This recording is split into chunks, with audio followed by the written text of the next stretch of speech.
लेकिन बतूल से भी मैं ये सवाल करना चाहूँगी, बतूल क्या समझती हैं जिस तरह से हमने इंडियन DGMOs की ब्रीफिंग देखी, उन्होंने ना अपनी आवाम को क्यों बेवकूफ़ बना रहे, ना आवाम को वो फिगर्स बता रहे हैं वाज़े तौर पे, और ये बात कह के टाल दी जाती है कि नहीं जी नुकसान तो होते रहते हैं।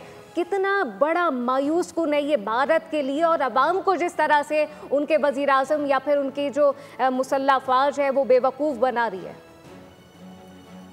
देखिए, बदकिस्मती है इंडिया की कि अच्छी खासी इकोनॉमिक पोजीशन है दुनिया के नक्शे पे, भारत की अच्छी खासी आबादी है, बड़े इनके रेवेन्यूज़ हैं, बड़ी इम्प्रेसिव इनकी जियोग्राफी है, लेकिन जब तक किसी मुल्क का मोराल और उसकी स्पेसिफिक साइकोलॉजी, उसकी लीडरशिप की बेहतरीन उसको डायरेक्शन या सिमत हासिल ना हो, तो वो इसी तरह के मिसएडवेंचर्स करते हैं।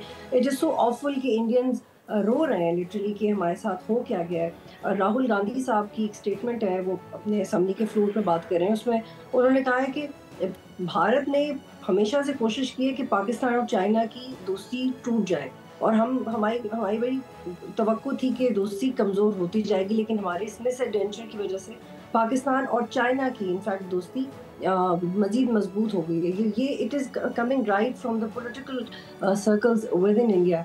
और इससे आप अंदाज़ा लगाएं कि अब जो भारत की गवर्नमेंट है वो उसका शायद ही कोई ऐसा इंस्टीट्यूशन है जो उस पर एतमाद करता हो। मीडिया तो अपना मजाक खैर खुद बना चुका है, लेकिन जो डिफेंस एनालिस्ट हैं, आपको पता है कि जो डिफेंस एनालिस्ट होते हैं, चाहे वो रिटायर्ड सर्विंग लोग हों, उनकी उनके उनका जो प्रोफेशन है उसकी सेंसिटिविटी कहती है कि कुछ भी हो जाए उन्होंने मुल्क के बारे में एक मस्बत इंप्रेशन देना है। ये उनका this is one of the criterias of the job, और वो they are bound to not declassify few things, एक मस्बत बात करें।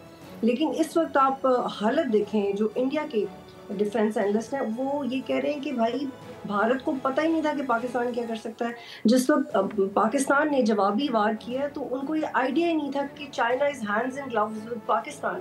तो इससे भारत की इंटेलिजेंस की कमजोरी का एक सबूत मिलता है। ये हम नहीं कह रहे, ये हमारी ऑब्जर्वेशन नहीं है, ये इंडिया के डिफेंस एनालिस्ट इंडिया में रह के बात कर रहे हैं। और यहाँ पे आप लोग एक बहुत इंपॉर्टेंट डिस्कशन आपने ट्रेड के बारे में शुरू की है। देखिए, हम लोग ट्रेड के एरा में ही रह रहे हैं, और ये इस तरह के इंटरनेशनल रिलेशन हैं जहाँ पे कितने भी हालात बुरे हों तो ममालिक की कोशिश होती है कि एटलीस्ट जो ट्रेड इफेक्ट ना हो, बल्कि बहुत अच्छे फार्मास्यूटिकल्स एस्पेक्ट में पाकिस्तान और इंडिया भी ट्रेड करते रहे हैं, कुछ और भी हैं, लेकिन कुछ ऐसे सेक्टर्स हैं जहाँ पे पाकिस्तान इंडिया को रुकना पड़ा।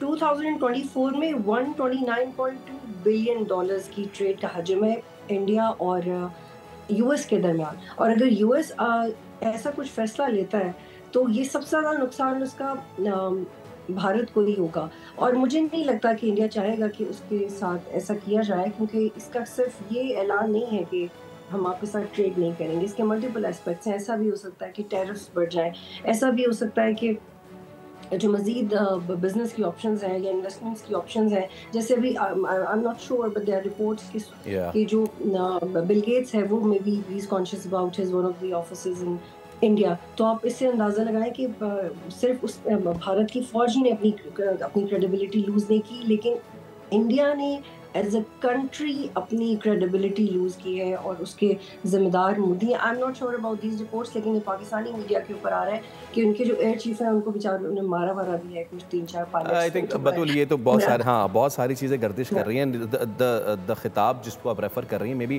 That's an older one Rahul Gandhi का भी, क्योंकि अभी तक उन्होंने ख़त लिखा है नरेंद्र मोदी को, सरेंडर मोदी को, I am sorry Narendra Modi को, जैसा भी आप उनको कहना चाहें, बट राहुल गांधी ने उनको ख़त लिखा है और कहा है कि जी ज़रा बुलाएं आप इजलास। तो वो इजलास नहीं बुला रहे हैं। नरेंद्र मोदी का सबसे बड़ा इशू ये है कि उनका मीडिया भी उनसे सवाल करता है कि आप आके मीडिया को प्रेस कॉन्फ्रेंस नहीं करते, क्योंकि वो सवालात का जवाब नहीं ले सकते। अभी वो रिसेंटली राइट नाउ 10 मिनट पहले वो आदमपुर पे पहुंचे हैं और वहाँ पे मिल रहे हैं और देख रहे हैं कि जो उनका मलबा पड़ा हुआ है। बट जो राहुल गांधी कह रहे हैं, जो और वहाँ का बाकी मानदा भारत कह रहा है कि जी तीसरा फरीक कैसे शामिल हो गया पाकिस्तान और भारत के मामले में, यानी कि डर बतूल उनको यह है कि तीसरे फरीक ने इंटरवीन किया है, तीसरे फरीक ने कश्मीर का नाम ले लिया है, और जैसे कि डोनाल्ड ट्रंप अब एक नई दुनिया देखना चाहते हैं, वो रशिया और यूक्रेन की जंग नहीं देखना चाहते। आने वाले दिनों में शायद हम ये भी देखें कि गज़ा और इसराइल का मसला भी हल होने जा रहा है, क्योंकि ग्रीन सिग्नल नहीं दिया रिसेंटली, अभी इसराइल हमला करना जा रहा था, उसको भी ग्रीन सिग्नल नहीं दिया ट्रंप ने।